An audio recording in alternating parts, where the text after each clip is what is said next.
Folks, I'm Joel Brashear, and I am, among a few other things, an Appalachian storyteller. Now, I heard this one way long time ago. It was told to be true.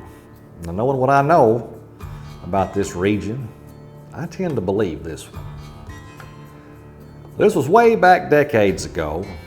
There was an Amberie family lived not too far from here that ran a general store. Mr. Amberie was a good businessman, raised a nice family. His wife was well respected in the church. He had 3 daughters, all of them beautiful.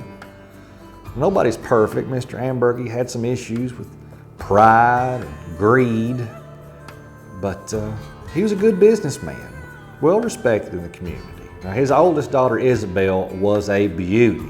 Everybody talks about how she was one of the finest looking young ladies in all of town, and she was one of the most eligible bachelorettes anybody knew.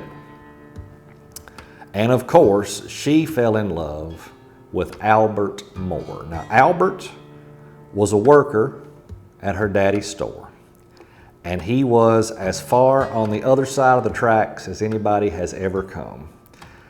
He grew up poor, he grew up with no education, but he was the sweetest boy. He was kind-hearted, he worked hard, he was a good fella, and him and Isabel loved each other truly. They were a match that was fit for one another. So one day, Isabel invites Albert to dinner and does not tell her daddy. Mr. Amberie is none too pleased by this, especially when Albert makes it known that he plans to marry young Isabel. How are you going to afford this? How are you going to take care of my daughter? I know how much you make. You can't afford this. I will not have it. Mr. Amberie kicks the boy out of the house. Isabel goes upstairs in tears. Well, Mrs. Amberie goes to her husband and says, listen, she loves that boy. She's going to marry him. If you want to be part of your daughter's life, you can get behind this, or you can go say bye to her right now. Mr. Amberie didn't like to be told what to do, but he knew his wife was probably right. So he got behind the wedding, and they planned it. Now, back in these days, most weddings were set for the spring. That's just how it was. But this couple, they didn't want to wait. They wanted it done right then, right now. So this was going on early to mid-fall. Weather was getting cooler. You got to remember back then, winter set in a little earlier than it does now. So the weather had already turned cooler.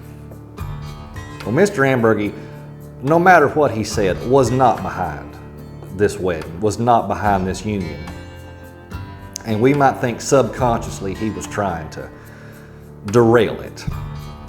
In those days, it was custom for the father of the bride to set up a new family to make sure they would succeed. So Mr. Amberie said he'd build them a house.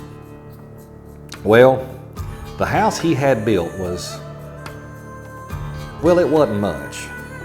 He could have put them some land on some farmland and set them up with that. He could have put them out there by him and give Albert a nice job in the store, better than what he was doing, of course. But Mr. Amberie didn't do that. Mr. Amberie went way up in the holler and found a huge boulder just sitting on the side of the hill. I mean, massive. He looked around and told a couple of his workers and says, I want you to build a house on top of that rock. That's where they'll live. Mr. Amberie, that ain't gonna be super easy. I want you to put a set of steps up there. That's where they're gonna live. Mr. Amberie was the boss. That's what the workers did. Well, the wedding happened, and that young family moved in to the house on the rock. Wedding was on a Saturday, as most weddings were at that time, I'm told. And it wasn't too much of a shock that the newlyweds didn't make it into church the next morning. But Albert didn't come in to work on Monday. Didn't come into work on Tuesday neither. And this set off old Mr. Amberie something awful. So by Wednesday, when nobody had still heard from these newlyweds, Mr. Amberie and a couple of his workers set off to see what was going on. He wasn't going to sit on none of this laziness. They go to the house on the rock.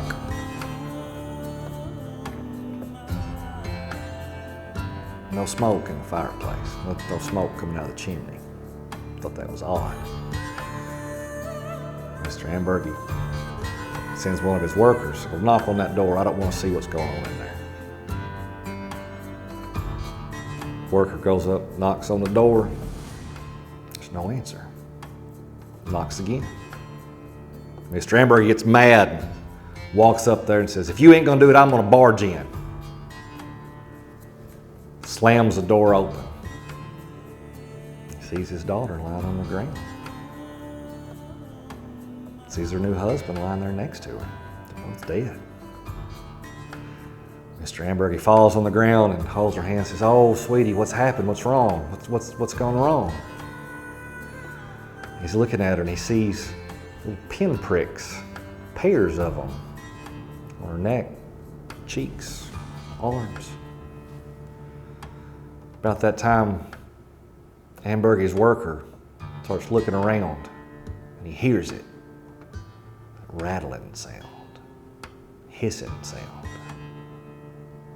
"Mr. Amberie, we gotta go. We gotta go now." They both scan the room. In the corners, dozens of them, rattlesnakes, covering the floor, all around the fireplace. Amberie and his worker run off. Apparently what happened, this is the tale that's told. When the house was built on the rock and they set a fire in that fireplace, well, that rock warmed up. It just so happened that underneath that rock was the awfulest den of rattlesnakes that has ever been. And they'd already gone underground to hibernate for the winter. Well, that warm rock woke them up, and they started climbing up towards that warmth. And when they woke up hungry, and they woke up mad. Now today, there's a section of the town that I live in that's called Rockhouse. Now I cannot confirm nor deny that this place is named after the Snake House Rock, but that's the tale that was told to me as a young fella. So I'm telling it to you today. I'll be back real soon with another one. Until then, you stay safe out there.